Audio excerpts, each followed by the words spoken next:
En el marco de las actividades por el 95 aniversario de la Facultad, el tema propuesto ahora es Actuales corrientes internacionales en precios de transferencia, a cargo del Dr. Gabriel Fuentes, director de Precios de Transferencia para Sudamérica de Ernst & Young, casi 8 años en la firma, 7 años en la firma en Estados Unidos, el último año aquí en Buenos Aires. 1994, PhD Economics, University of California, Berkeley. 1986, BA Economics, San Diego State University. Profesor de Economía por 7 años en Loyola Marymount University, Los Ángeles, California. Coordinará el profesor Dr. Jorge Alberto Peralta, subsecretario académico de esta facultad. Buenas tardes a todos. Vamos a dar comienzo a la exposición del profesor Fuentes. La idea es que, la exposición va a tener una duración aproximada hasta las 8:30, 9:20, de tal manera de dar lugar a las preguntas que ustedes quieran formular y con la condición de poder cumplir con la terminación de esta exposición a las 21 horas, que era lo que estaba pautado. Con lo cual dejo en uso la palabra al doctor Fuentes.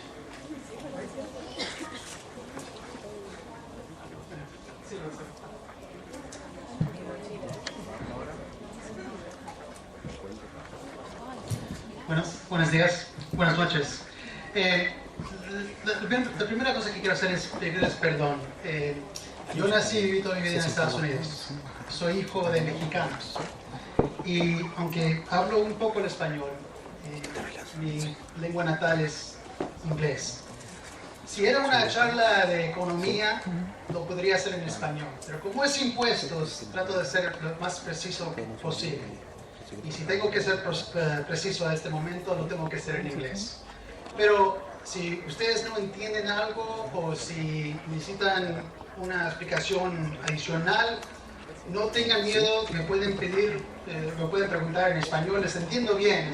Es que a veces se me va el vocabulario y en vez de verme aquí haciéndome el menso, prefiero hacerlo en inglés y ojalá puedan entenderlo bien. Pero les digo, si no tengan ningún problema en preguntarme lo que quieran.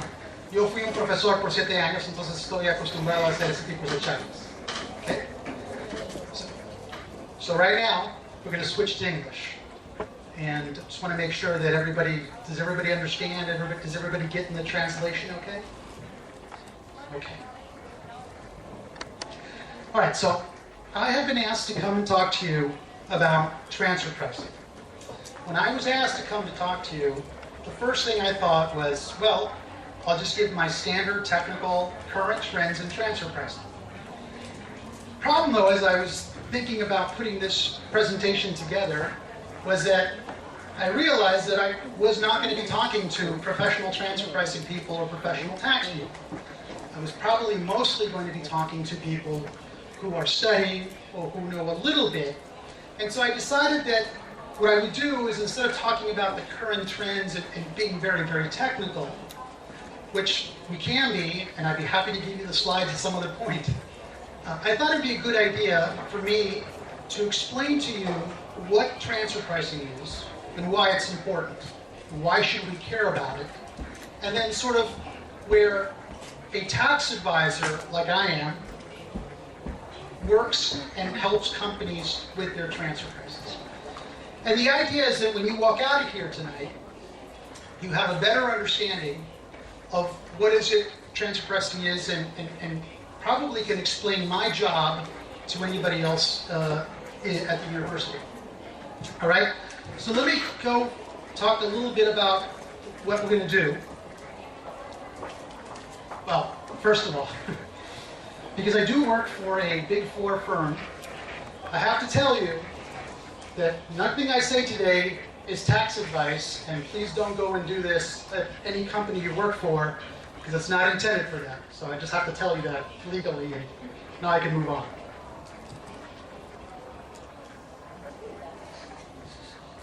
Okay, so here's the agenda.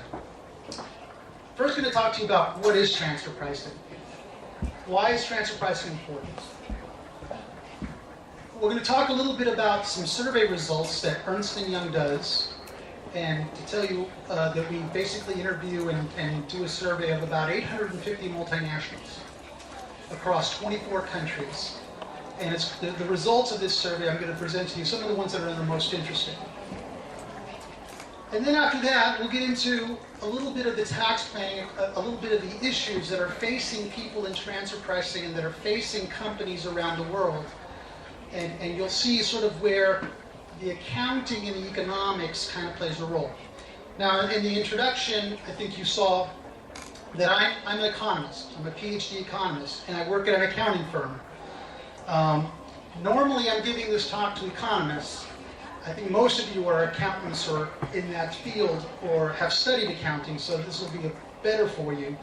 But I think that you'll see very easily where the accounting and economics mix, but I think you guys will have a better understanding of some of the issues than the typical economist, because the typical economist doesn't know a lot of accounting. Okay? All right, so we'll go over business restructurings, some changes in the German transfer pricing rules. Why are they important? Well, we'll see why it's important when we talk about business restructuring. We'll talk about some changes in the US regulations and how it affects South America. And then if we have time for anything else, we can certainly talk about it. All right. Before I move on, is everybody getting the translation okay? Just raise your hand and say yes or is okay, good. All right.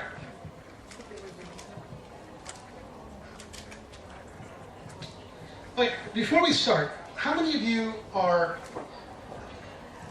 accounting majors, contabilidad? Most of you? What are most of you studying?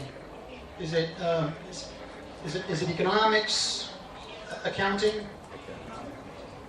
Okay. How many of you know what transfer pricing is? If you know what transfer pricing is, raise your hand.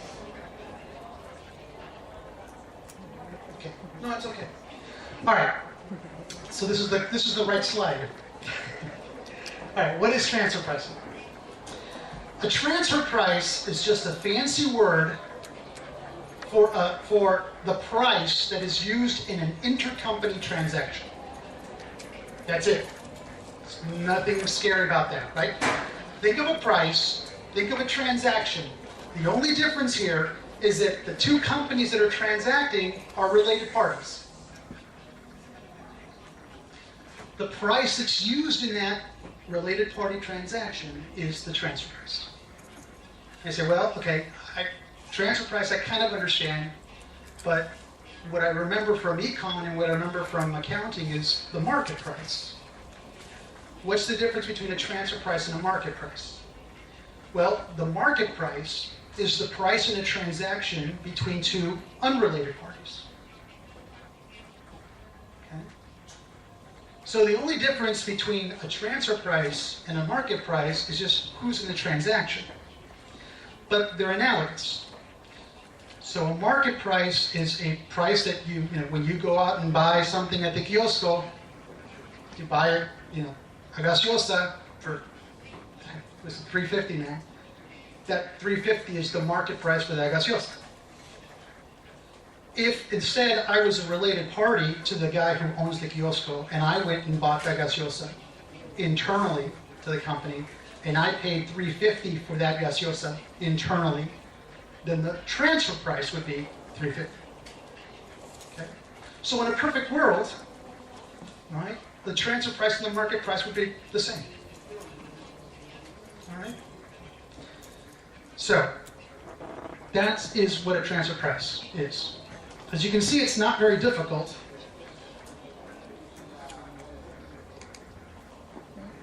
But what is the issue? If it's so easy, why do we care? Well, the best way to tell you why we should care is to give you a little example. How many of you have heard of a company in the United States, and it could be really any company, but I use this one, the Gap, the clothing store? Sometimes you see people walking around Buenos Aires with a Gap sweatshirt on. The Gap is a big clothing store in the United States. They own 3 stores. They own a store called Old Navy, Banana Republic, and the Gap. So when you go to a shopping mall in the United States, you'll see probably an Old Navy store, a Gap store, and probably you'll see a Banana Republic all in the same mall. Because of the economics, though, most of the stuff that's sold in these stores are made in different countries around the world. Most of them where the costs are low. Vietnam, Indonesia, China. So, you're the tax director of the Gap, and you decided that you're going to put a manufacturing plant in China. Okay. And the manufacturing plant in China is going to produce all the shirts and all the clothes that you are going to sell in the stores in the US. And let's just call the company in China Gap Manufacturing Company. Okay? So it's a related party. And the output of the manufacturing company is there's just going to be one buyer. It's going to be Gap US. So the Gap Manufacturing Company makes all the clothes, sells the clothes to Gap US, and then Gap US distributes it to all the stores in the United States. So far, so good? Just give me a nod. Okay. Okay. Now, you're the tax director, and you say, well, I have a manufacturing plant in China, and I have stores in the United States. The tax rate in China is 12%, and the tax rate in the United States is 35%. So for every dollar of profit that I make in China, I only have to pay 12 cents. For every dollar of profit I have in the United States, I have to pay 35 cents. So you're a smart person. You say, well, wait a minute. The more profit I have in China, the better the company will be, right? So if there's some way that I can make the Chinese company very, very profitable, right? And if that means that I make the U.S. company less profitable, that's okay, because overall, yeah, my balance sheet and my financial statement for the U.S. company will show low profits, but overall the company's better off because I'm only getting taxed at 12% as opposed to 35%.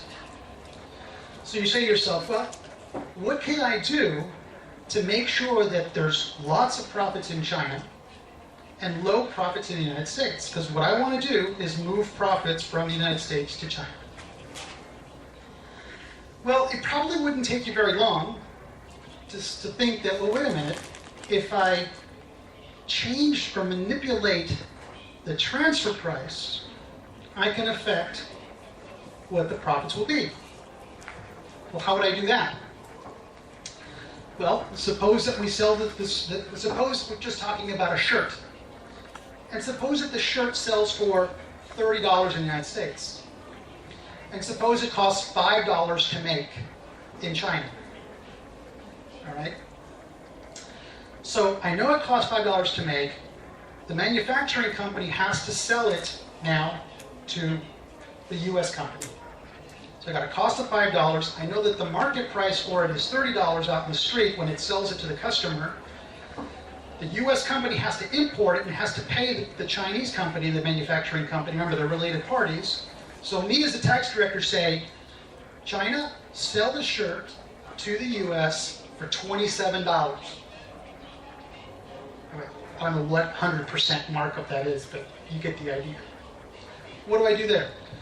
All of a sudden I say, okay, the manufacturing company sells the shirt for $27 to the U.S. The U.S. then gets to sell it for $30, so they make a $3 profit. China sells it for $27, but it only costs $5. Where's all the profit? In China. Okay. Does everybody understand that basic issue right there? The tax director has manipulated the transfer price, has decided what transfer price to charge in this transaction between two related parties, and has switched profits from the United States to China. I forgot where the country was.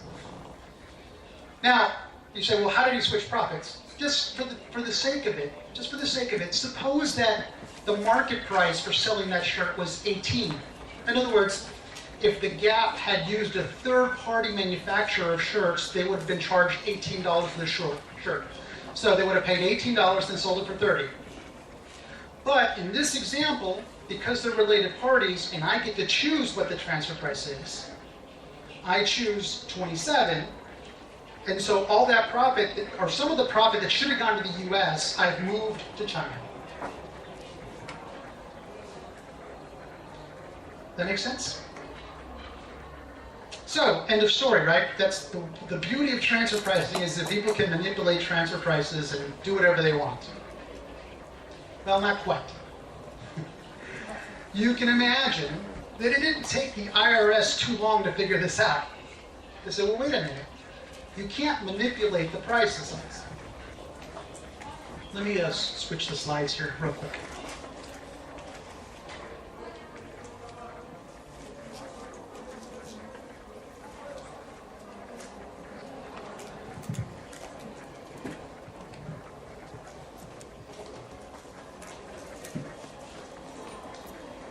So the IRS goes, all of a sudden, the Gap company that was making a lot of profit last year is not making profit anymore in the United States. And then I look and they say, well, they're making a lot of profit in China. What happened? I can't tax the profit in China yet. I can tax the profit in the US, but the profit in the US is now low. So a lot of countries said, no, tax director, you can't do that. We're not going to let you do that. That's going to be against the law. We're not going to let you manipulate the transfer price such that you can switch profits to whatever country you want. So countries like the United States, Canada, Mexico, the United Kingdom, most of the European countries, most of South America. Who's got transfer pricing in South America? Argentina, Brazil. All these countries came up with what we call transfer pricing regulations.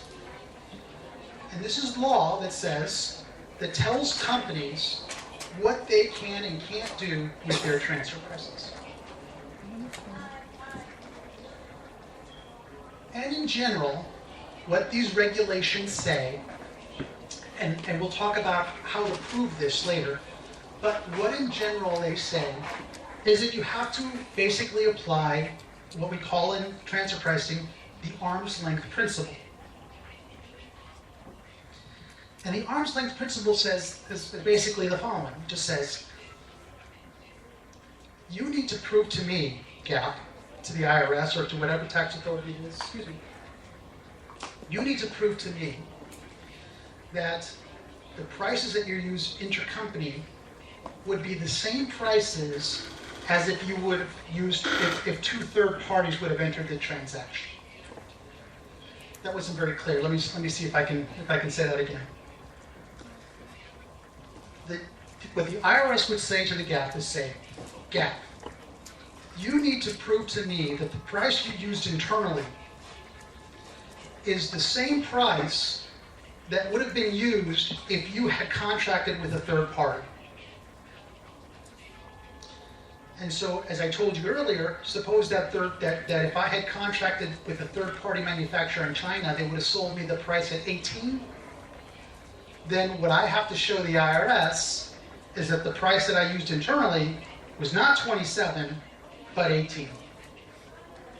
And that's the law. And that is the arm's length principle. So basically, what each government tells us to do, which tells companies actually to do, is for any intercompany transaction you may have, the price that you use internally should be the price that would have been used if this would have been a market transaction. Okay? Just nod your head if you understand. ¿Todos vamos más o menos bien? Ok, bueno. ¿Estoy hablando en inglés muy rápido o muy despacio? ¿Estamos bien? Ok.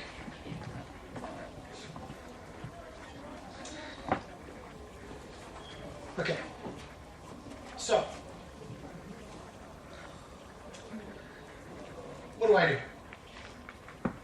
So companies, every company in countries that have transfer pricing regulations have to prove to their tax authorities that their prices are, their transfer prices are arm's length. Companies then hire private multinationals that hire me or Ernst & Young Transfer Pricing Group or KPMG or Deloitte or PricewaterhouseCoopers, and they say, Gabriel, Ernst & Young, please come and help me prove to the IRS or to AFIP that my transfer prices are arm's length. They don't have to hire me. Actually, in Argentina, you do. In Argentina, an outside accountant has to certify that the transfer prices are correct, but not in most other countries. In the United States, you don't have to have anybody help you. You can do it all by yourself. Okay, we'll talk about that in difference. But the point is that the services that pretty much what I do, a part of what I do, is that companies hire me to say, please help me prove to the IRS or to the Chinese tax authority that my transfer prices are correct. Because if I can prove to them that my transfer prices are correct or are arm's length, then the profits that I'm showing in each country are the correct profits. So if in that earlier example, if I had used $18, then the difference between $18 and $5 for China would have been the profit in China, and the difference between 27 and 18 for the profit in the United States would have been the profit in the United States. And then the IRS would have been happy that, okay, in the United States, I'm actually going to tax the appropriate profit. Nothing more, but nothing less. And that's what sort of, in practice, the transfer pricing groups do at the various Big Four accounting firms. There's more that we do than that, but that's a lot of what we do, is to help companies prove that their transfer prices are okay. Well, how do we do that? Well, you say, well, that should be pretty easy, right? I mean, just go out and find a market price. Well, for a commodity, yeah, it is pretty easy. If you know what the world price is of corn or wheat, you don't need me. You can just look at you say, on this day, on Thursday, or on Tuesday, October 7th, I sold 50 kilos of wheat to my related party in Brazil, and I charged this commodity price. And then the IRS says, or the FE says, well, prove to me that was the correct market price. You just go to the newspaper and say, look, this is the price that I charged. Right? So for commodities, it's pretty easy. You don't need me. But what happens if a company has some intangible or provides some service or has some intellectual property that makes it a little bit different from the competitors? Then it's not so easy to find something to benchmark it, something to compare it to. So the regulations basically tell us the following. The way you prove that a transfer price is arm's length is you either find a comparable transaction. So can you find two third parties out there that are doing the same thing that you're doing internally, and then if they are, the price that they use outside, you should just use that price inside. So if I can go out and find two third parties that are doing the same thing under the same circumstances, then that's the price I use. And that's my proof. I said, look, company A and B are unrelated. I have this information. For that same transaction that I'm entering with my related party, they charged $18, so I charge $18 and I'm done. In a situation where you can't find the comparable transaction, then the regulations allow you to find comparable companies that perform the same function. So suppose in this particular case, in manufacturing, manufacturing to the United States, that I can't find a comparable transaction. What the regulations allow me to do is say, well, how much does a typical Chinese manufacturer of shirts make?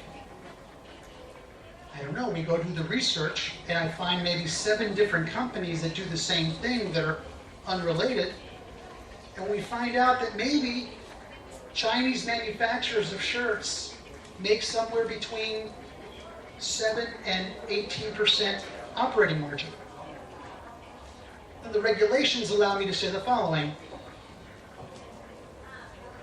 When the Chinese manufacturer of the Gap sells the shirt to the US Gap, it should make enough profit such that it earns between 7 and 18% operating margin. So I don't want to get any more technical than that. Basically, they allow you to do one of the following. Use a comparable transaction or use comparable company data. And again, that's where they hire me. They say, Ernst & Young, go out and do the research and show that the prices are okay. And so we hire people, a lot of people that come from this university are over there working at 25 de Mayo, and they're helping us do the research to prove that whatever transfer prices are being used by the companies, that we're doing the research to be able to prove that those transfer prices are correct. Okay?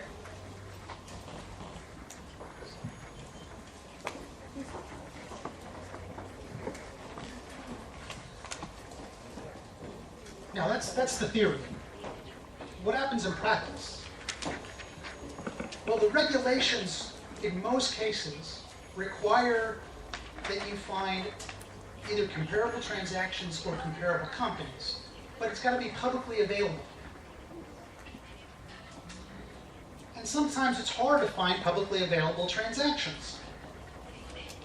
You may know that a company is doing the same thing you are, maybe a competitor is doing the same thing you are, but unless that competitor makes that information public, you can't use it. So it's got to be publicly available. So when you're required to use publicly available information, it's really hard to find comparable transactions. I should say it's harder to find comparable transactions. But most companies, at least in the United States, have to file a 10K, have to be audited, so I can find comparable companies relatively easily. And the secret of transfer pricing is this, that when you use comparable companies, the profits follow the functions, the risks, and the assets of the company. In other words, here's the secret. The more you do, the more risks you take, and the more assets you use in your whatever you do, the more profit you should make. Okay? Kind of keep that in mind, because I'm going to use that in the future. But when you're using comparable company data, what we tend to notice, which actually what we do, is that the more functions you undertake, the more assets you use, and the more intangible property you have, the more profit you should take. You should make.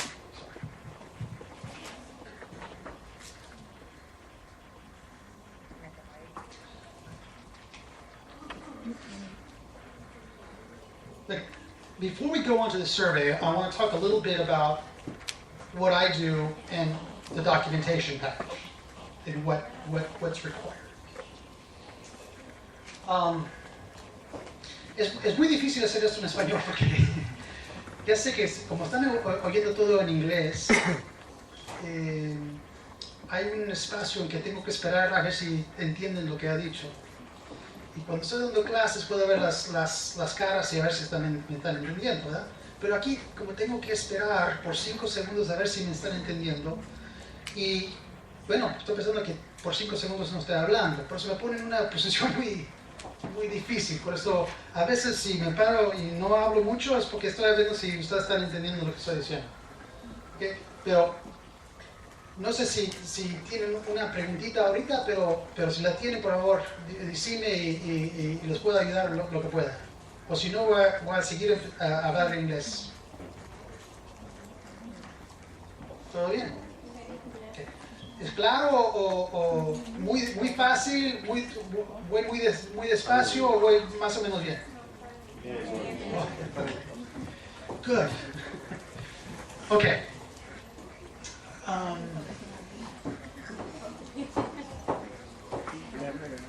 Let's do this.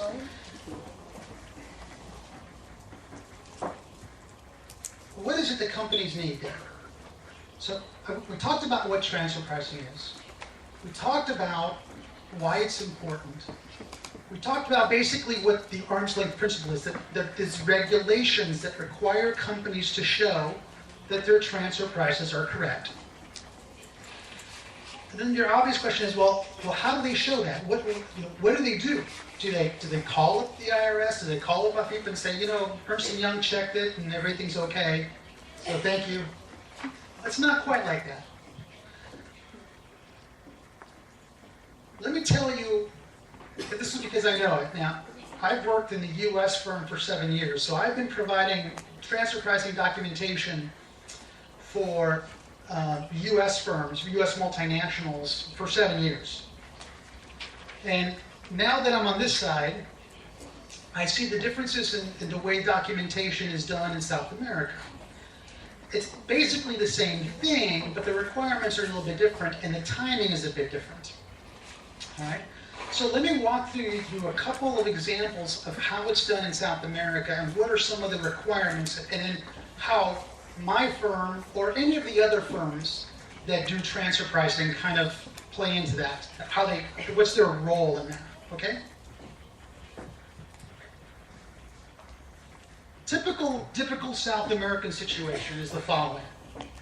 Let's assume that the company has a fiscal year end of December 31st. So that their year ends December 31st. Then what usually happens in most South American countries is that around late March, maybe early April, their income tax return is due. All right?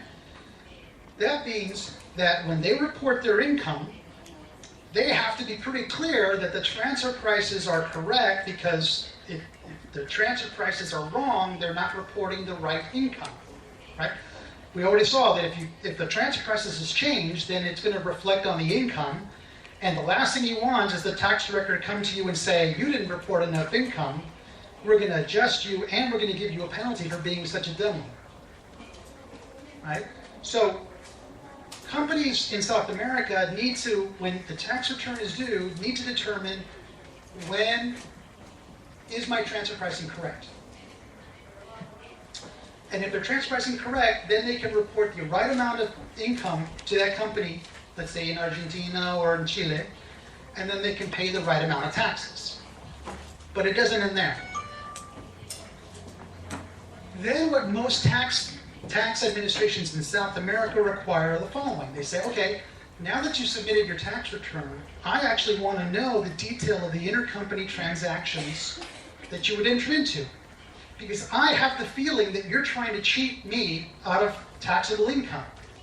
So what I want you to do is to give me the detail and the volumes of all the transactions you enter with related parties, abroad, international. And so there's usually some kind of formulario que uno tiene que entregar. It says, related party in Sweden, related party in China, related party in the US, type of transaction, and then it says this much. So now, and you turn that in to AFIP, or you turn that into the Colombian tax authority, DIAN. So now the tax authority says, oh, okay, thank you for reporting the 17 transactions you have. And I see that's quite a bit of income. Now prove to me that for these 17 transactions, your transfer prices are correct. And the way I want you to do that is that I want you to do an economic analysis of each transaction. And that usually means putting together a transfer pricing report, a transfer pricing economic analysis. I'm going to talk to you a little bit about what that is.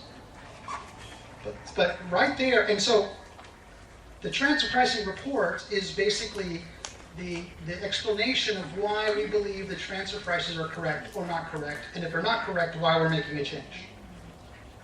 So in South America, you have to know whether your transfer prices are correct when you file your tax return. And then maybe a month later, you need to submit all the information on your intercompany transactions. And then the intercompany transaction information should tie out to your income tax. And then they require that you submit a report that shows that your transfer prices are actually correct. So, again, they hire companies like myself, well, Ernst & Young. I don't own the company. They hire companies like Ernst & Young, and they say, please put together an analysis that shows AFIP, or shows Dion, or shows the IRS that my prices are okay. So what do? Well, we do like miniature dissertations, miniature, how do you say dissertation in Spanish?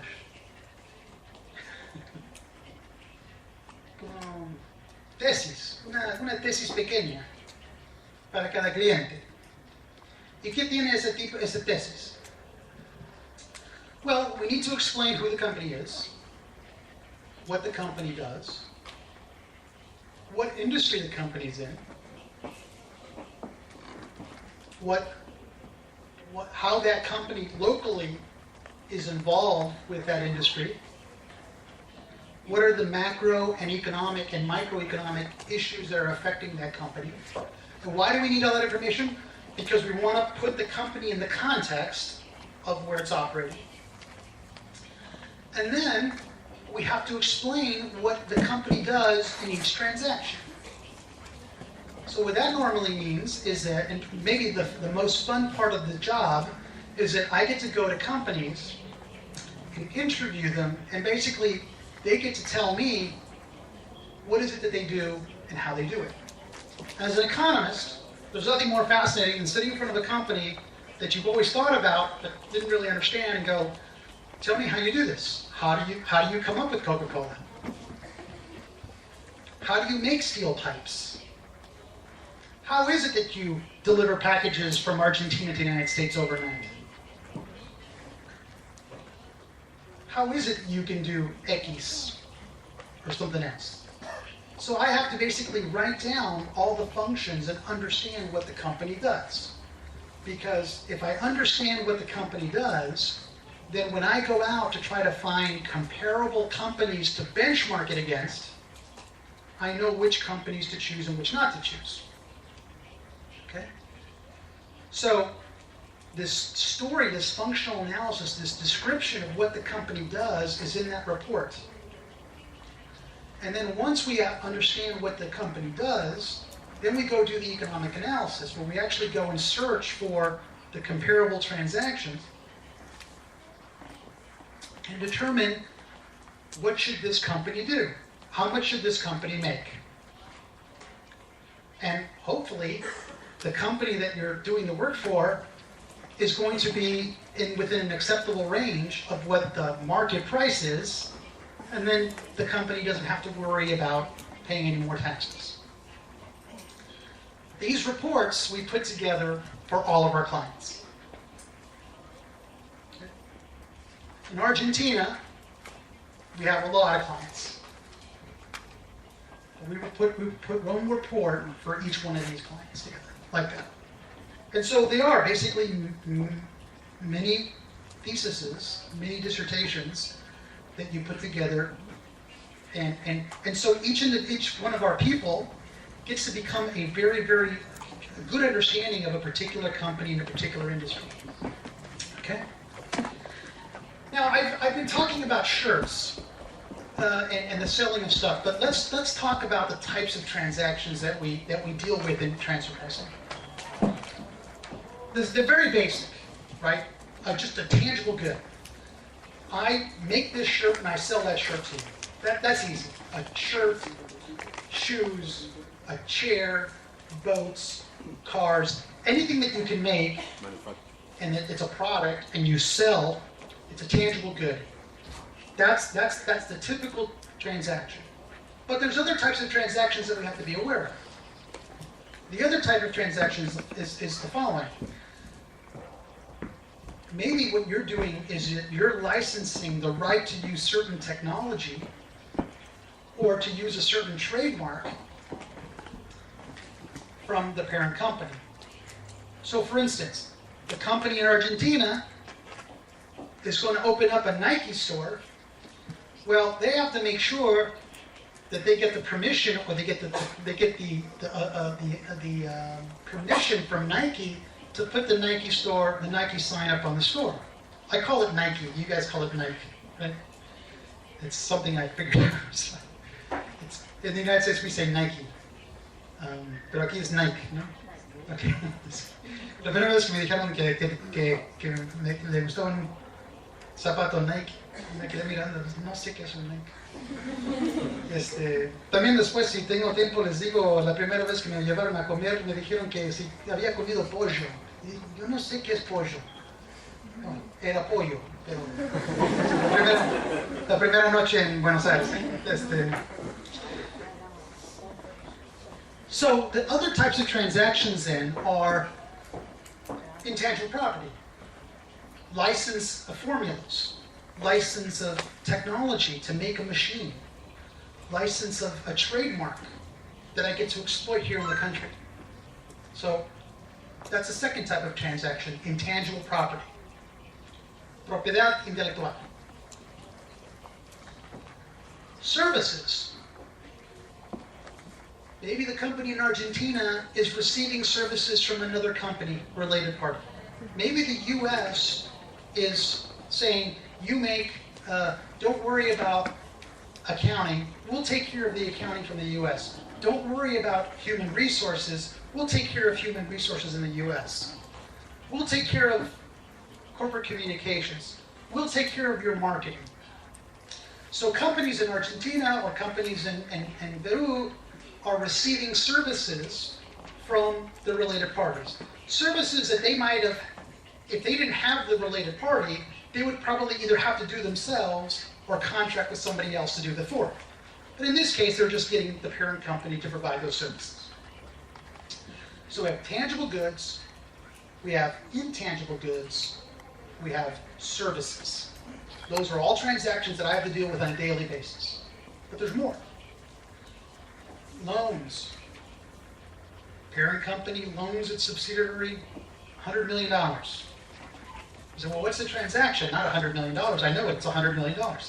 Yeah, but instead of the parent company lending you $100 million, what if you had to go to the bank and borrow $100 million? What would be the interest rate that you would charge? Which interest rate do you use? What if a parent company is allowing me to do guarantees? In other words, I'm the Argentine company, and I go to the bank and I say, I'd like to borrow $100 million. And I'm a small company. And the bank says, well, I'd love to let you borrow $100 million, but you're pretty small. What guarantee do I have that you will actually pay it back? Oh, my parent company will sign that says that I'll pay it back. Well, the parent company just provided a service for me, which is guaranteed. Okay. Those are the types of transactions that we deal with in our jobs every day. But they're all transfer pricing. Because when I sell a chair, I sell a shirt, what's the price of the chair, what's the price of the shirt? If I'm licensing technology or trademark, I said, well, what would be the appropriate royalty rate to pay for the use of that trademark? What would be the appropriate royalty rate to pay for the use of that technology? If I didn't have my parent company who owned Nike, and I had to license Nike from a third party, ¿qué sería la regalía? If I didn't have my parent company providing services for me, and I had to go hire services locally, how much would I pay for those services? Those are all transfer pricing questions, and those are all questions in which we have to find the prices for. Okay? Any questions so far? Are we going okay? Is there anything that you think you'd like me to talk about more? Or anything else? Nothing in here. Una consulta. En el extranjero entonces es a la inversa. Uno presenta la declaración jurada de precios y si está ok la declaración jurada después presenta el income, o sea, ganancias. No. The question was, do I do the study first and then report the income tax, right? Basically. And no, it's actually the other way around. You have to do the analysis. Remember, there's a difference between when you submit the report and when you do the analysis. Before you do the income tax return, you do the analysis to determine if your prices are correct. Hopefully, when you do the analysis later on and submit the report, they're the same. They should be the same, but people cheat. But no, it comes later. That's the difference between South America and the United States. So in South America, they assume that when you submit your tax return, that the transfer prices are correct. Hay un análisis previo, digamos. There's analysis internally, but nothing's submitted. The only submission you get is when you sign that tax return in South America, you're basically saying, my transfer prices are correct.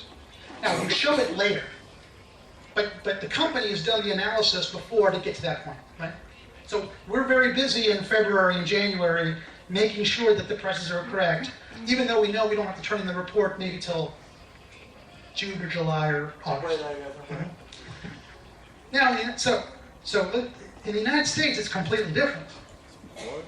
In the United States, the report has to be in existence at the time that you submit your tax return. That's the only requirement. When you sign your tax return in the United States, you are basically telling the IRS, my transfer prices are good. And I have this report in my files that says it's good.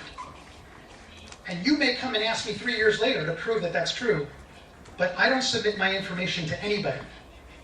In the United States, we don't submit any transfer pricing information to the IRS until we're audited or until the IRS asks us for that information. So the big difference between South America and the United States is that in South America, you're providing all this information to the tax authority every single year so they can see what's going on. In the IRS, the rule is when you submit your tax return, you are basically saying my transfer prices are good. And at the time that you submit your tax return, you have a transfer pricing analysis in existence. You don't even have to have a report. Most companies do. And so, but you just have to have it in existence. You don't submit it to anybody. 3 years later, the IRS may say, hey, I'm looking at your tax return from 1997 to 2000. Where's your transfer pricing report? Okay? So it's very hard, and a lot of what I do on the phone is convincing the US multinationals that things work differently in Argentina or Peru. Right? And what makes this job interesting for me is the following. Remember that example where I talked about, at the very beginning, China and the United States? Well, you have a company in China and you have a company in the United States. Well, the United States is going to require that the company in the United States have a transfer pricing report. But the Chinese company is also going to be required to submit a report to the Chinese tax authorities, because the Chinese are going to want to know if they're getting the right amount of tax. So, when I'm doing the report, I have to make sure that whatever I'm doing is okay from a US perspective and a Chinese perspective at the same time. So, I'm on the phone with my Chinese Ernst & Young colleagues going, here's the transaction, here's the analysis we're doing, what are the issues, can we do it this way, can we do it that way? No, I don't recommend doing it that way, let's do it this way. But if I do it this way, I'm going to get in trouble with the US, okay, we can't do it that way. And so it's not a negotiation, but it's trying to find the right solution for the company. You don't want to do something in the US that's going to have a negative effect on China, or vice versa. But that's a very simple example, right? Suppose you're a multinational that has operations all over the world, and you're trying to coordinate US, Canada, Mexico, Peru, Ecuador, Colombia, Switzerland, Germany at the same time. that becomes really interesting. And it becomes much more strategic. Pero, ¿se da por sentado que la empresa siempre trabaja con el mismo asesor impositivo en todo el mundo? ¿O hay casos en que podés trabajar con un Price, con un Deloitte? And companies get in trouble for that. Because if a company's not required to work with the same company, so sometimes a company will say, Gabriel, I want you to do transfer pricing for all of South America. And I say, okay, great. Who are you working with now? Well, in Ecuador, I'm working with Price.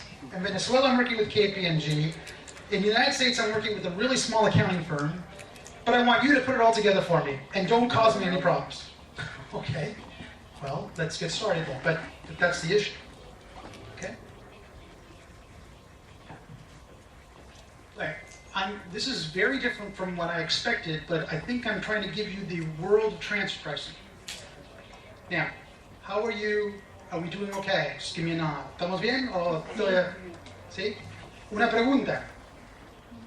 No tengan miedo. Me pueden hablar en español también. ¿Estamos bien? Sí. Okay. All right, so I've given you a little bit of a background now of what transfer pricing is, and also what we do. But is that all I do? No. Because here's what happens. I've talked to you about what a lot of companies worry about is documentation. But sometimes companies come to me and say, Gabriel, I'm thinking about opening up a plant in China. Or I'm thinking about expanding in Italy. Or I'm thinking about expanding in South America. If I did, if I set up a manufacturer, what would be the transfer price that I would need to charge to be okay? And you got to tell me what that transfer price has to be, because I'm going to go put that back into my model to tell me if it's okay for me to go into South America or not. And not only do you have to tell me what the price would be, if you can, tell me what type of manufacturer I should set up. Should I put together a full manufacturer? Should I use a contract manufacturer? These are all questions that come to me. And that's the other part of what we do. In addition to documentation, we do what we call tax planning. Planeamiento de impuestos. I just realized something. When I speak in Spanish and you have those things on, can you even hear me?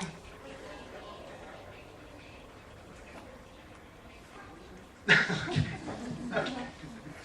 All right. So you're probably just thinking, going, what's he talking about? And I'll stick to English. And that way you don't have to worry about Okay.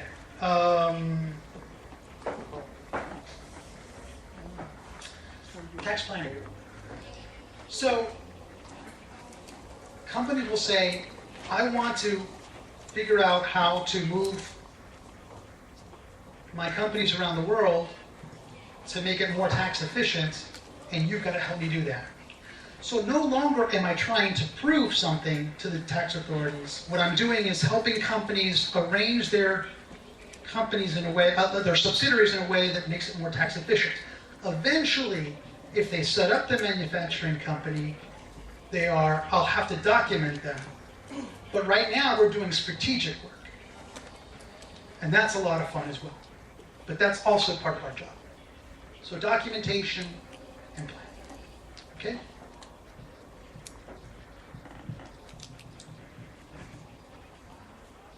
O sea, una consulta. Una empresa no podría comercializar entre partes, digamos, al extranjero un producto que no ha comercializado aún, si no tiene un análisis previo de cuál es el precio de comercialización. ¿Tendría que consultar primero al asesor impositivo y después comercializarlo? No. So the question is, do I have to have a study in order to determine if I'm going to sell a product or what price I have to charge? No. The companies that are smart do that analysis internally, not for tax purposes, but to determine what the price they should use, so when they do their modeling about whether it's profitable to go into that country, they have an idea. But you're not required to.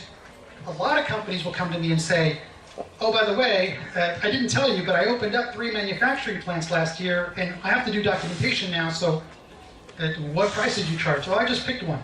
Okay, well, we'll try to document that, but most companies don't do that. Most companies think about it afterwards. We're trying to get companies to think about it more strategically. Does that make sense? But you're not required to. You don't have to submit, if you're thinking about doing something, you don't have to submit that information to any tax authority. The tax authority is only interested in transactions that actually occur. You're thinking about a transaction, you don't have to tell people. Okay? All right.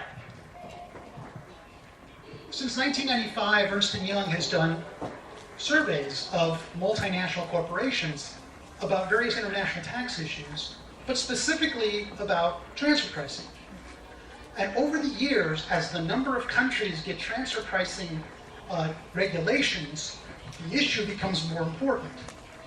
So in 2007, we just had the last survey, which was, we had a third party do it. Third party do it all the time now. But they interviewed 850 multinationals over 24 countries.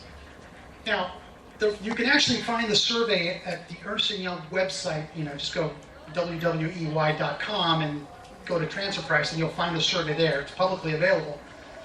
I wanted to talk to you a little about a few of the results that I thought were interesting that you might think are interesting too.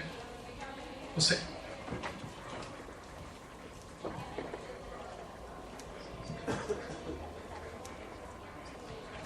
Remember when I talked to you about the importance of transfer pricing? Okay, so 850 multinationals. These are multinationals of the size of, let's say, Exxon, General Motors,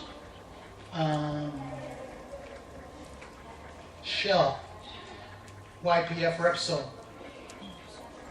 Ternium, any major corporation you can think of is in the pool where we actually did the interview. So these are very large corporations. 40% of the multinationals that we interviewed said that transfer pricing is very important. 40%. 65% of the parent companies, because in this survey not only did we interview the parent, but we also interviewed the subsidiary. 65% believe that it's more important now than it was 2 years ago, and as time goes on, this number is increasing. 66% of companies need more resources, and 74% of the time they're actually hiring companies like us. But you're not necessarily required to. And what we're starting to see, and what I'm starting to see in my practice, is that private companies are now going, we have so much transfer pricing that I need somebody full-time to deal with this. I can't wait for Ernst & Young to show up here right before the tax returns due. We need somebody internally. So they're actually going and hiring people and going, you are going to be General Electric's transfer pricing person, and it's going to be your responsibility to organize this and get it all done. So people that are being trained by the Big Four are now being hired by private companies to say, you are now my transfer pricing person, you take care of this. So companies now are thinking it's worthwhile to invest and spend the money on somebody who's just doing transfer pricing, nothing else.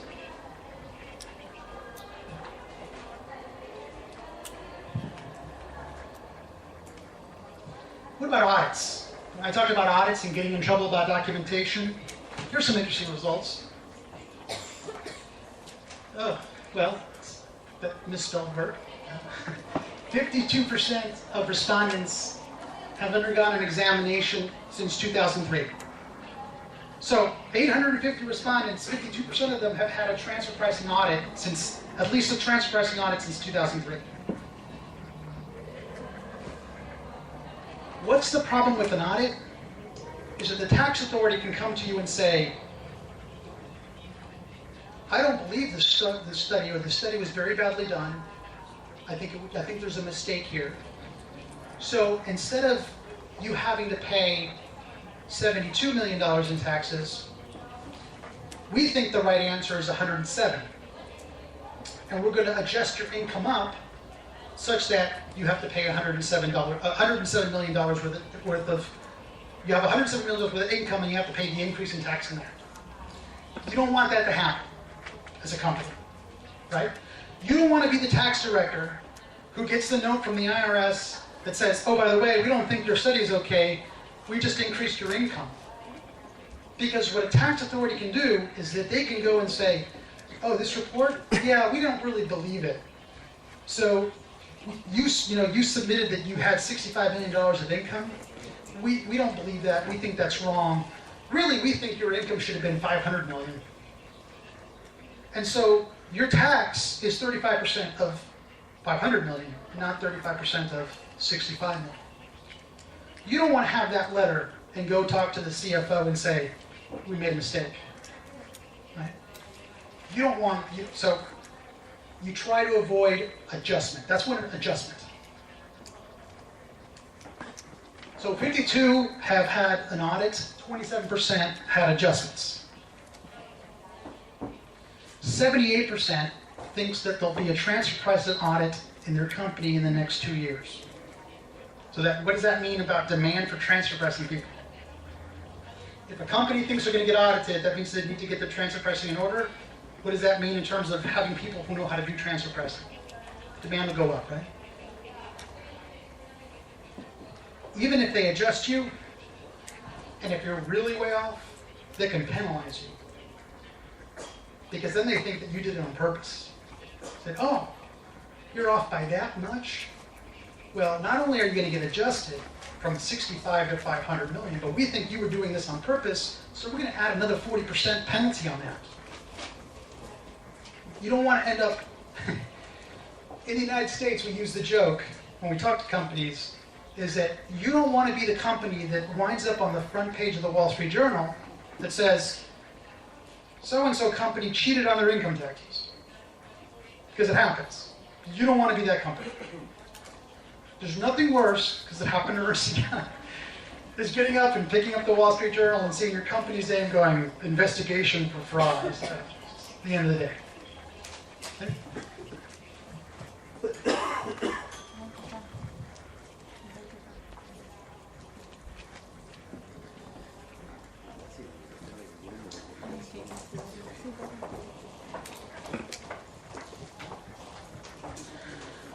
This goes back to the question that you asked.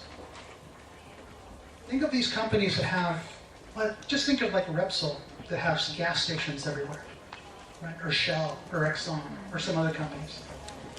They have presence in all these countries. Yet only 33% of the companies that we surveyed do their transfer pricing concurrently and coordinated. What does that mean? That means that somebody is sitting and going, we're going to do transfer pricing and we're going to have one unified approach and we're going to make sure that everybody's consistent. Because if something happens in China,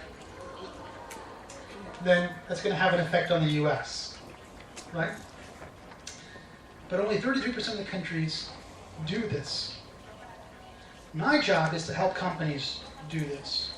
Because what happens is that the 66% of the companies that don't, they just go, well, who does your transfer pricing? Well, I don't know. Call the local controller in Ecuador and see who he hired this year. Well, the local Ecuador controller may have hired PwC. In Colombia, they hired KPMG. In Venezuela, they hired us. We may have taken different approaches to the same transaction. And so if there's an issue in Venezuela, there might be an issue in Colombia as well. And these are surprises for the company. So it pays for the company to be coordinated. But most companies don't.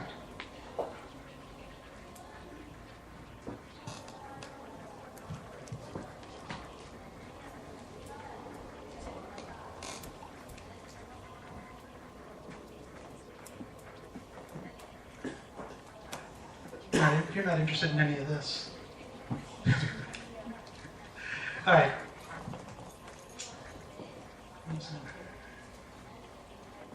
Just a few, but 10 minutes? Okay. This is okay. I think this was better for you guys. Instead of me going into the technical, I give you a sense of what transfer pricing is, and from a practical perspective. I hope you found it useful. But instead of going into more technical, I want to talk to you a little bit about what we're seeing in the world, and how countries are reacting to it.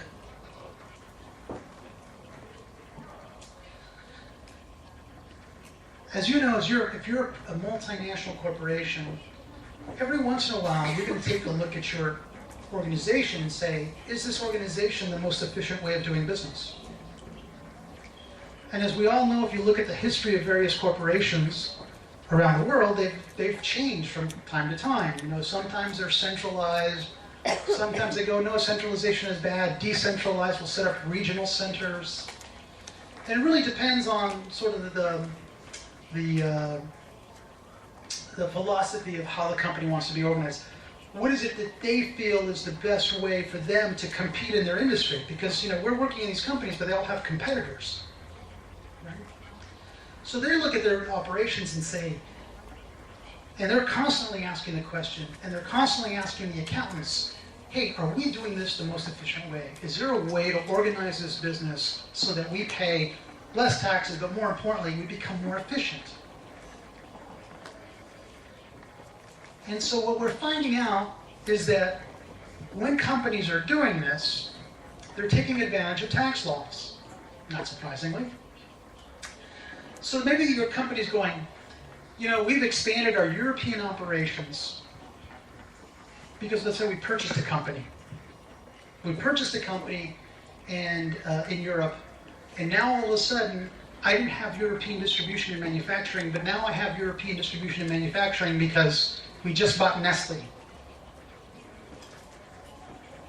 Now, I could leave them the way they are, but I probably should organize them in the way I want them to be organized.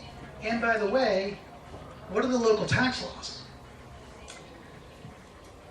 So now, I want you to be transfer pricing specialists. In Europe, pretty much everybody has the same tax rate, except one country. The country is called Switzerland. Everybody else is 35, 33, 34%. Switzerland is 12.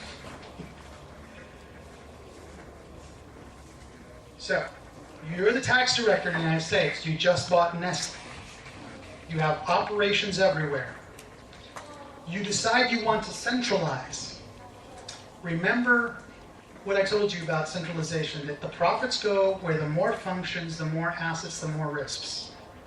So you say to yourself, well, if I'm going to put together a headquarters that's going to run everything, what's the country I want to put the headquarters in? Switzerland. Because if I put the headquarters in Switzerland, and I put all the functions and all the responsibility and all the risks in Switzerland, and tell them, you are the European headquarters, you manage Europe. Where's all the profit going to go? Switzerland. And how much profit do you pay in Switzerland? Well, you pay 12 cents on 12 cents, right? And in Germany, you pay 35 cents or 34 cents. So what we've been seeing is a ton of companies are moving their headquarters from Europe or around Europe and concentrating in Switzerland. The European Union is not really happy with Switzerland, right? But they haven't got them to change it. So what happens is you have corporations setting up in Switzerland. So Germany, France, the UK have been seeing their companies that used to have all the responsibility on the marketing, all of that's being moved to Switzerland. And with it goes the profits. So Germany, the UK, France, Italy, Portugal, Spain, all see the taxable base of their incomes go down. The tax authority is going, watching all this profit go to Switzerland. So now the companies are fighting back, the countries are fighting back. And they're putting together regulations that make it very, very hard for companies to move their functions across the border. And that's probably the biggest thing that we're seeing now. Now, I'm not ashamed to tell you that companies like Ernst & Young help companies move their functions from France and the UK to Switzerland. because they want to do that. They go, we want to do this. Can you help us do it? So sure we can. And we'll make sure that you do it in a way that's legal and it's the most efficient and you pay all the appropriate taxes and all the appropriate exit charges. But now we're finding out that Germany, the UK are very, very angry. Not at us, but at Switzerland because they're giving the incentive. So now they're fighting back. Well, fighting back by creating these regulations that are even harder to do. But that just means that these companies are saying, these companies are saying, you need to help us understand these and tell me, can I move it or can I not move it? So one of the very interesting things about my job is that I've been involved and I've seen this movement of functions from a lot of countries to one, and seeing all the effects of that. Now what we're seeing in Asia is people are moving their functions to Singapore or to Australia. So it used to be Hong Kong, it used to be Tokyo, all that's going to Singapore, and all's going to Australia. And again, companies like Ernst & Young, PricewaterhouseCoopers, KPMG, Deloitte are helping companies do that in the most efficient way, but also in a legal way to make sure that all the tax efforts are taken. So, all of that stuff, when you move functions, when you centralize all the marketing, when you centralize all the manufacturing, then what you're doing is you're creating a bunch of new intercompany transactions. And that's where I come in. I said, I've just set up the manufacturing and headquarters in Switzerland.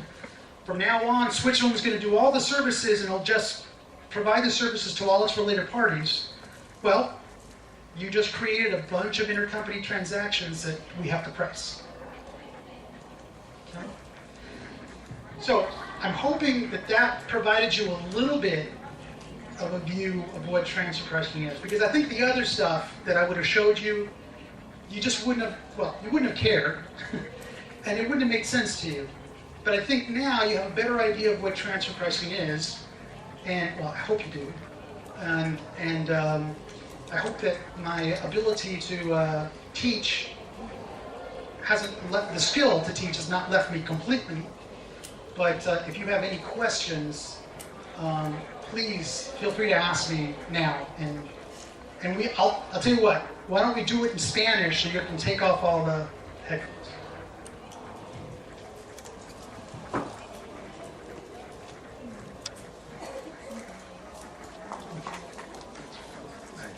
Preguntas que tengan sobre los temas o de la carrera o del trabajo que hacemos o de lo que hablé hoy, por favor, decime, como dicen aquí ustedes, decime.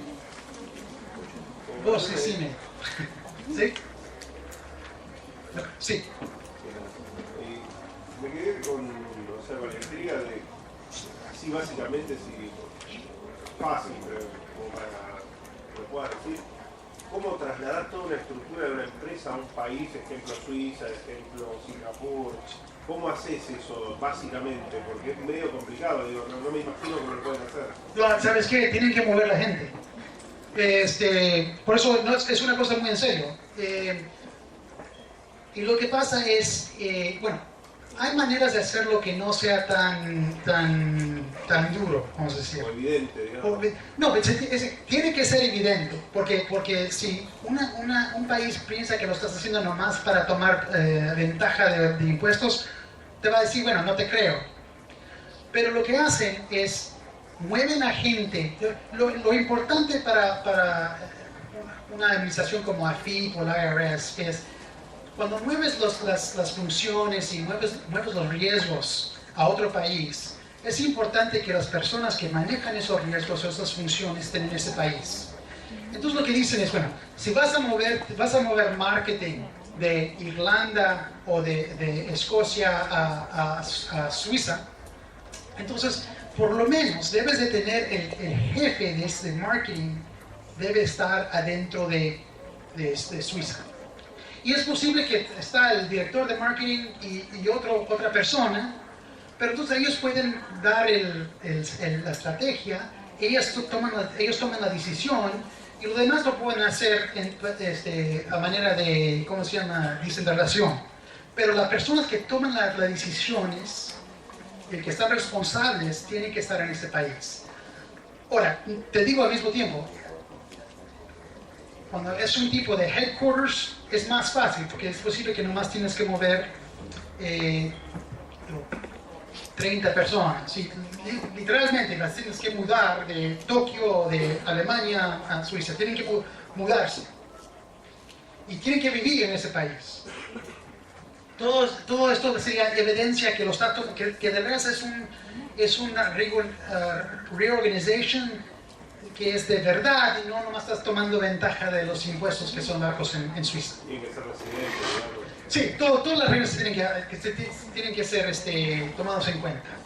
Ahora, no te quiero dejar con la imagen de que toman una planta de manufactura y es fácil de moverse. Eso es más difícil, pero lo hacen. Pero en este tiempo no mudan a la gente, sino cierran la planta, mueven la planta y recogen la gente o los contratan en ese otro país. De eso tenemos miles de experiencias en Estados Unidos, que toda manufactura se va de Estados Unidos o se va, cruzan a México. Las maquiladoras. La maquiladora está cruzando la frontera. La gente vive en Estados Unidos, cruza la frontera, va a trabajar y regresa a Estados Unidos. Pero como se hizo en México, tiene un costo mucho más menos. Y cuando lo traigan a Estados Unidos, lo pueden vender a un precio más bajo. Pero es difícil. Pero en tipo de headquarters, como dicen el back office, marketing, finance, todo eso, si mueves a la gente, tienes que mudar a la gente que tenga el control y que tienen la responsabilidad de ese cargo en ese país. Y mira, estos tipos de cosas no son fáciles. Yo he basado en 2 o 3 de estos tipos y estos tipos de reorganización se tardan 2 o 3 años en hacer. Porque hay implicaciones de los países donde está saliendo, como el IVA, y también los países le están haciendo más difícil hacerlo. Por eso se tarda mucho tiempo. No es que decidimos el viernes hacerlo y el lunes ya estamos en Suiza. No, se tiene que hacer bien. Hay muchas compañías que no lo hacen bien y después pagan. Las compañías que lo hacen bien, que se toman su tiempo, que lo hacen correctamente, va a tomar 2 años, vamos a decir. ¿Hay otras preguntas? Todo fue completamente claro, entendieron todo. O ya es tiempo para ravioli, ¿no? Tiempo para comer. Yo tengo Sí. la FJP, la FIP o la IFRS de hacer tantas auditorías en diferentes empresas tiene mucha información de los precios de transferencia. ¿Existen rangos aceptables de esos precios de transferencia? Sí, bueno, es una cosa técnica, pero sí, son rangos, porque el estudio que yo armo para la compañía, como dije al principio de la charla, es muy difícil encontrar una transacción que sea igual. A veces las hay, pero la mayoría de veces... ¿A través de los intangibles? Intangibles o puede ser cualquier cosa, porque mira, vamos a decir que tú dices que tú vendes una silla. Dices, bueno, una silla debe tener un precio, ¿no? Pero si la silla tiene un diseño diferente o está usando una maquinaria que es diferente, que tenga un tipo de intangible que es diferente, entonces no son comparables. Como decir, esta silla no es comparable a esa silla, cuando está sentado. Los dos son sillas, pero usan diferente máquina, diferente tipo de técnica, diferente IP. Entonces, las leyes dicen que yo no puedo usar, o tengo que pensar en que si esta silla es comparable a esa. Y mucha gente dice, no es la misma silla. Entonces, como no es la misma silla, entonces tengo que haber mucho más sillas. Y decir, bueno, tengo esta silla como comparable, pero está más o menos más cerca Hay otras sillas que son más comparables, otras que no son más comparables, pero lo que llego es, encuentro 7 sillas que están más o menos igual. Y las 7 sillas, voy a decir, tienen un rango de precio de 30 a 45 pesos. Entonces lo que yo le digo a la FIP, y la FIP acepta, es de que cuando la compañía venda esta silla, los comparables son entre 30 y 45 pesos. Y mientras ellos lo venden al vinculado a 35, adentro de ese rango, están bien. Entonces, el trabajo de nosotros es tratar de encontrar los comparables que están más cercanos al producto y formar ese tipo de rango para decirle a la FIP, mira, esto es lo que encontré públicamente, son casi iguales, pero no exactamente, y porque no son exactamente iguales, entonces tengo que usar un rango. Ahora, no tiene que ser el promedio tampoco. No tiene que ser el promedio. Las leyes, la gran mayoría de las leyes es que si estás adentro del rango, estás bien. No tienes que estar en la mediana. Ahora, si estás afuera del rango y no haces el ajuste, entonces la AFIP o la IRS puede venir y decir, mira, estás fuera del rango, te agarré, te voy a mudar no a 30, sino a 35, 40, en la mediana. ¿Y uno no puede justificar porque usó ese precio diferente? Sí, lo puede, sí, pero es más difícil porque se supone que si hay una diferencia lo debes de explicar en el reporte, pero si no haces el reporte y más te la juegas, es más difícil sostener ese argumento. Una cosa que se toma más en cuenta en Estados Unidos y es más difícil en Latinoamérica, y yo creo que es por la inexperiencia de las auditorias en precios. Vamos a decir, los fiscos todavía no hacen mucho trabajo en la auditoría de precios de transferencia. Entonces, nosotros en Estados Unidos como una firma tomamos una posición más de advocacia, advocacy, no sé cómo se dice la palabra en español, pero el puesto mío, el trabajo mío es ayudar a la compañía, poner un argumento que convence al fisco que están bien, pero no estoy actuando como un policía. Yo no estoy haciendo un estudio para reportarle a la FIP, sino yo estoy tomando la posición, mira, esa es la situación, ¿cómo te puedo ayudar para que tu argumento la FIP piensa que está correcto? Y si estás abajo, estás abajo. Sí, exactamente. Y acá es más difícil porque no tenemos mucha experiencia de cómo va a reaccionar el fisco, porque no tenemos mucha experiencia en países que tienen... En Argentina, Venezuela es mejor, pero en países como Ecuador, en Perú, en Colombia, donde los precios de transferencia tienen 3 o 4 años de existencia, no sabemos qué va a hacer el fisco. Entonces, ahorita se me hace que a mí estamos actuando más como la policía y menos como un asesor, porque lo que estamos haciendo es diciendo, no puedes hacer eso, no puedes hacer eso. En vez de decir, bueno, es un buen argumento, vamos a ver si el fisco lo entiende. En el IRS lo podemos hacer con el IRS, porque el IRS ya sabemos cómo va a tomar las posiciones, cualquier posición va a tomar, porque hemos visto miles y miles de otros casos similares. Pero no tenemos esa experiencia todavía en muchos de los países, incluido Argentina.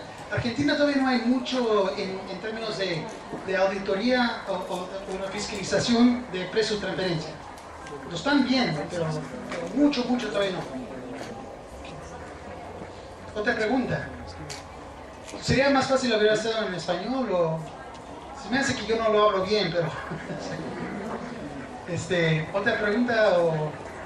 Aprovecho para hacerte una pregunta yo. Sí. Oh. Considerando que la mayor parte de los oyentes, en este caso, son alumnos, ¿cuáles serían los requisitos básicos, digamos, que deberían reunir para trabajar en el tema de precios de transferencia, digamos? Bueno, no necesitas un doctorado en economía. Mira, nosotros, yo soy de Bueno, lo mejor sería si tienes si eres economista o si tienes, eres bachiller en contabilidad. Accounting o economics, y sería junto perfecto. Pero si eres contador o eres economista o en finanzas, perfecto. Cualquiera de esos está perfecto bien. Pero lo que hacemos en Ernst & Young es, y además en Precios, no tienes que ser contador. Yo no soy contador. Yo trabajo en una firma de contador. Si tengo una pregunta, hay miles de personas de preguntar. Pero yo soy economista. No tienes que ser contador.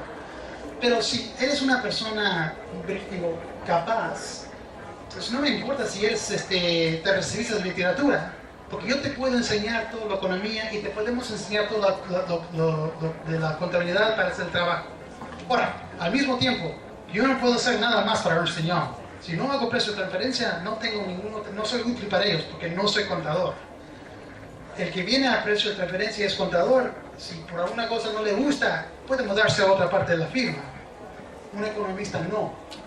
Pero no, uno no tiene que ser economista, no tiene que ser contador para hacer el trabajo. Ahora, les va mejor si son contadores, les va un poquito mejor si son economistas, pero no es necesario. Hay muchos socios en la firma que no fueron economistas, son abogados o otra cosa. Y para que vean un poco, para que vean un poquito de qué específico y qué tipo bueno, somos creo que 106.000 personas que trabajan para la firma global, 106.000. En precios de transferencia nomás somos 1.000. No somos muchos. Y ese es un tipo de trabajo que una vez tengas 2 o 3 años haciéndolo, puedes vender ese skill a cualquier otra firma. No hay muchos en el mundo que hacen el trabajo que yo hago. Deben de haber más, pero ahorita no hay. Y la gente que se mete a este tipo de trabajo ahorita va a ganar mucho en el futuro. Pero vean, 1.000 personas haciendo precio de transferencia para Ernst & Young de 106.000 personas mundial. ¿Otra pregunta? Bueno, muchas gracias. Si no hay más preguntas, lo despedimos con un fuerte aplauso.